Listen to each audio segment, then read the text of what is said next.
Olá pessoal, boa tarde, tudo bem? Bom, quero pedir desculpas aos senhores por alguns barulhos externos. Hoje aqui próximo, estou na área rural.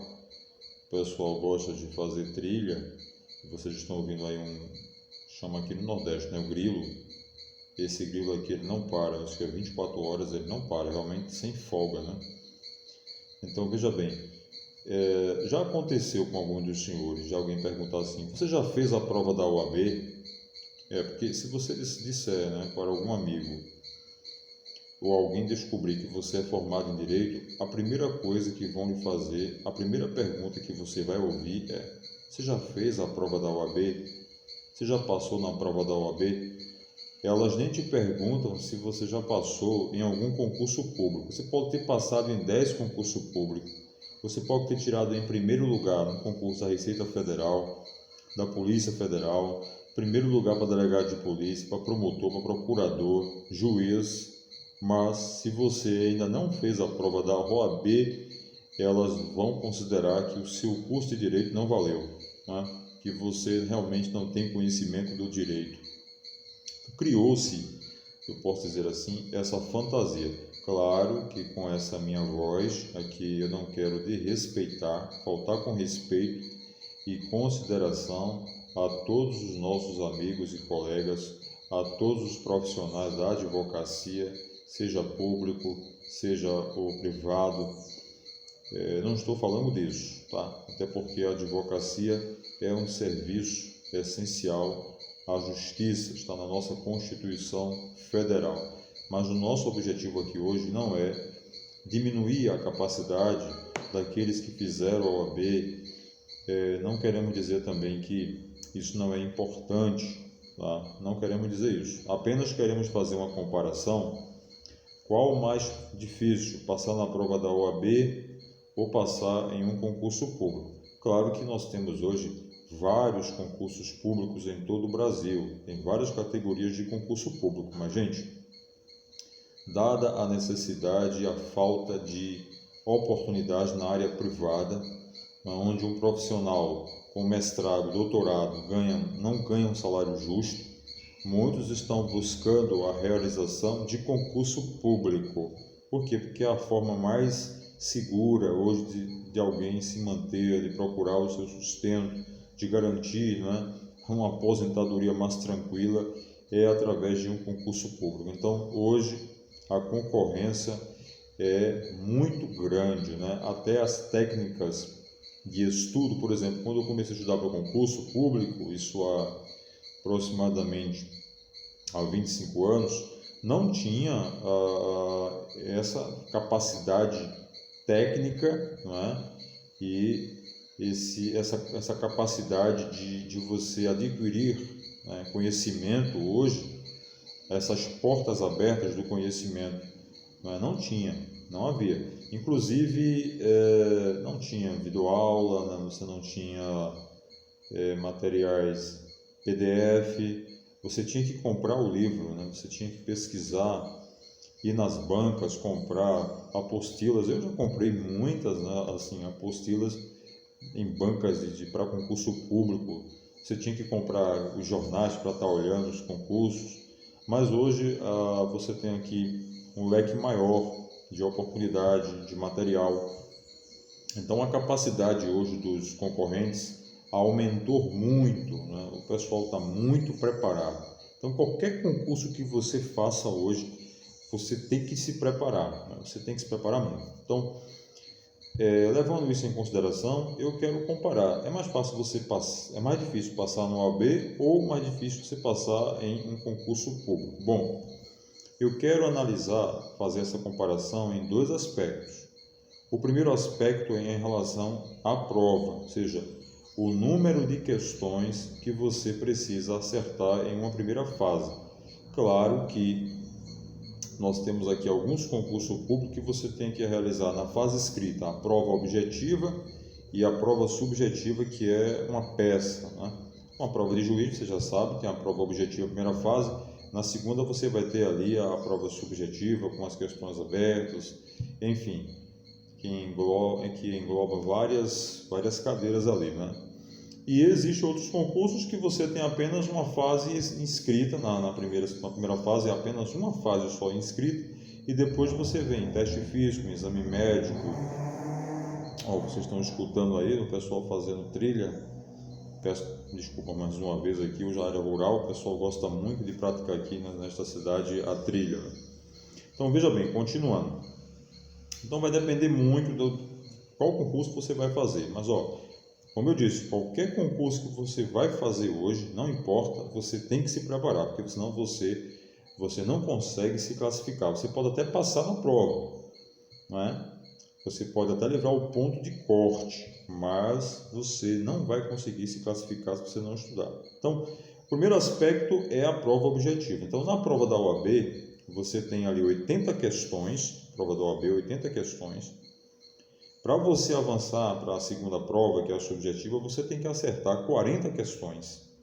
50% da tua prova objetiva na OAB te garante a tua colocação na segunda fase. Agora vamos para o concurso público. Eu quero perguntar aqui aos senhores o seguinte: dada toda essa concorrência que nós temos hoje, qual é o concurso público hoje no Brasil onde você acerta 50% e já tem garantido aí a tua participação, já tem garantido a sua participação na segunda fase? Hoje, no atual cenário de preparação e estudo, considerando todas as formas e técnicas de estudo que nós temos hoje, eu acho impossível você, com apenas 50% de acerto na tua prova, você conseguir avançar para uma segunda fase em um concurso público.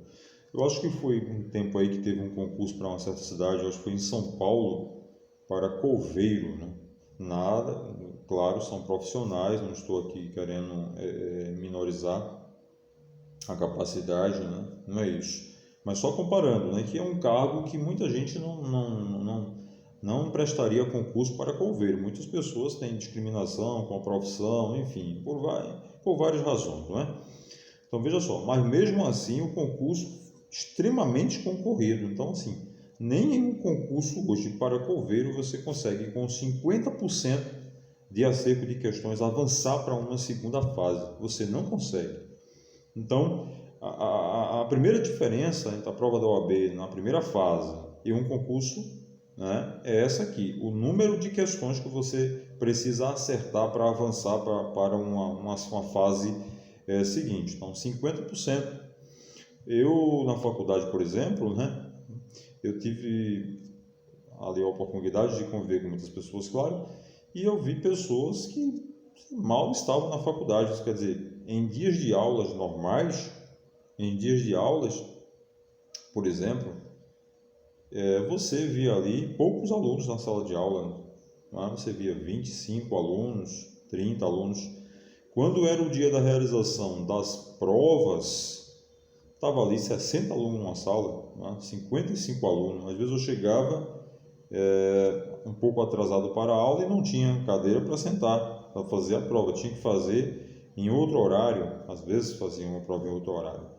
Mas ali eu via pessoas que estavam, às vezes, também cotidianamente na sala de aula, né? Não querendo menosprezar nem desqualificar nenhum dos meus colegas que foram ali meus amigos de faculdade, mas a gente sabe que todo lugar é assim e existe aqueles que são menos interessados. Então, tinha ali algumas pessoas que eram menos interessadas nos estudos, tiravam notas baixas constantemente nas cadeiras e fizeram a prova da OAB, acertaram 50 questões, 45 questões, ou seja, não precisaram se matar tanto de estudar para passar na prova da OAB. Diferentemente de um concurso público. Se você vai hoje fazer um concurso público, não é? Eu sempre digo o seguinte: concurso público é como o amor. Ou você se entrega, né? É como um relacionamento. Ou você se entrega de verdade, ou você não vai conseguir. Você não vai ter felicidade. Então, o concurso, ou você se entrega, ou você não se entrega.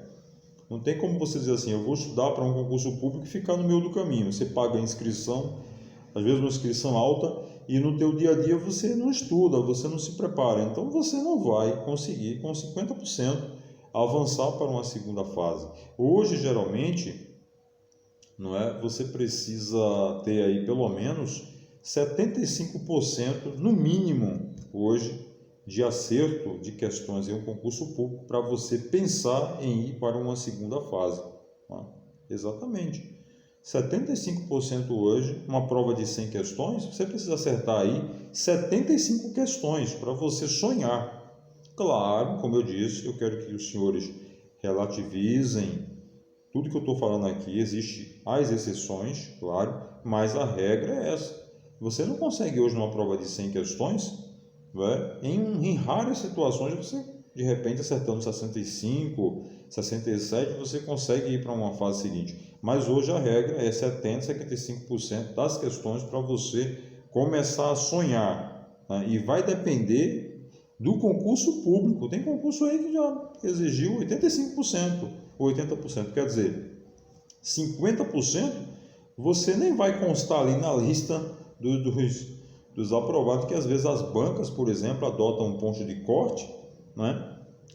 Tem esse ponto também a observar, que na prova da OAB, por exemplo, você acertou ali, né? Você acertou ali 40 questões, né? Você já livrou o ponto de corte, você já entrou, né? E às vezes tem concurso público que, além de você ter o mínimo de acerto no cômputo geral das questões, ele te dá ainda um ponto de corte em cada cadeira. Por exemplo, uma prova, uma questão, uma cadeira que tem lá 15 questões, por exemplo, processo penal, 15 questões, você tem que acertar ali no mínimo 80% das questões, às vezes 70% das questões, né? Para que você avance na segunda fase, ou seja, você fecha todas as outras matérias, digamos, você acerta tudo, mas quando chegou em processo penal, você acertou só 6 questões. Então você vai ser desclassificado do concurso porque você não livrou o ponto de corte. Tem esses concursos, tem concursos que faz assim também. Às vezes o ponto de corte é na nota geral e às vezes o ponto de corte é na geral e também por cada matéria. Diferentemente de uma prova da OAB, como eu disse, que você de 80 questões acerta 40, você já está na próxima fase. E aí vem a segunda fase, que é uma outra situação, né? Então, meu primeiro ponto a observar na diferença é essa. O segundo ponto, no meu entendimento, né, em relação é a concorrência. Por exemplo, na prova da OAB, ninguém concorre com você. Você acerta lá o mínimo na primeira fase. Na segunda fase, se você acertar a peça e fizer corretamente, distribuindo corretamente ali o que se pede, você vai conseguir a aprovação. No concurso público, não. Você vai brigar com os mais fortes, né? Você vai guerrear, é uma guerra. Você vai brigar com os melhores. Quanto mais, né, você for o mínimo, por exemplo, quando o concurso público, quanto menos vagas for, maior a concorrência, né? Quanto menos vagas for, maior a concorrência. Então, você tem um concurso de 10 vagas, a concorrência vai ser maior. Você tem um concurso de 100, 200 vagas, a concorrência pode ficar menor. Por outro lado, às vezes, quando o número de vagas é menor, né, o número de vagas é menor, às vezes se inscreve menos pessoas. Quando o número de vagas é maior, se inscrevem mais candidatos. Então, quer dizer, de uma forma ou de outra, você tem a dificuldade maior para fazer um concurso do que fazer uma prova do OAB, que você não tem concorrente na prova do OAB. O concorrente é você. Se você se preparou, você vai passar na prova do OAB. Diferentemente num concurso público. Às vezes você estudou, se preparou, né, e você não conseguiu guerrear pau a pau com os melhores, e você às vezes consegue a aprovação, mas você não consegue a classificação num concurso público. Então, na minha opinião, é mais difícil você passar em um concurso público que você passar numa prova da OAB. Eu acho muito tranquilo você conseguir uma aprovação na prova da OAB, né? Eu acho muito trabalhoso, acho muito sacrificante você conseguir uma classificação em um concurso público, tá bem? É a minha opinião, claro, como eu disse, não estou dizendo que aqueles que são advogados, né, que já fizeram a prova da OAB, que são advogados, que não passaram em concurso público, eu não estou dizendo que não tem capacidade, né? Não é isso. Tem pessoas que se formaram em direito, têm aptidão para advogar, não querem fazer concurso público, né? Se sentem melhor advogando e vão advogar. Não quer dizer que ela não tenha capacidade técnica, conhecimentos jurídicos de não ter passado em um concurso público. Inclusive, em relação a essa questão da capacidade, né, de passar no concurso, muita gente às vezes coloca essas brincadeiras aí nas redes sociais com o ministro do Supremo, né, o Dias Toffoli, que dizem que ele fez a prova para juiz várias vezes aí, não passou e hoje é ministro do Supremo. Bom, o fato dele não ter passado, né, numa prova de juiz, eu tenho amigos que fizeram as fases de juiz e foram reprovados uma, duas vezes para juiz, não conseguiram a devida aprovação para juiz. Passaram na primeira fase, não conseguiram escapar da segunda fase, da prova de juiz. Mas nem por isso eles não têm conhecimento no direito, não, são inteligentes. Então o fato, por exemplo, do Dias Toffoli não ter conseguido, aí, como dizem, né, a aprovação para juiz, não quer dizer que ele não tenha conhecimento técnico jurídico, né, notável saber jurídico e reputação ilibada. Isso não quer dizer nada. Mas dada justamente a dificuldade que é você passar em um concurso público, muito e muito mais difícil. Escolha aí qualquer cargo do Brasil aí, um cargo mais simples, por exemplo, guarda municipal, né? Um abraço aí a todos os nossos guardas municipais, colegas guardas municipais, que o pessoal diz que é um concurso mais simples. Vai fazer o concurso? Se você não estudar, você não passa, né? Se você não se preparar, né? 50% que você está na prova de uma guarda municipal, você não tem nem chance, nem chance de sonhar com a classificação para as próximas fases. Você tem que acertar aí no mínimo 70%, 80% da prova, né? Para você ver a dificuldade que é passar em um concurso público, tá bom? Um grande abraço, fique com Deus e até o nosso próximo encontro.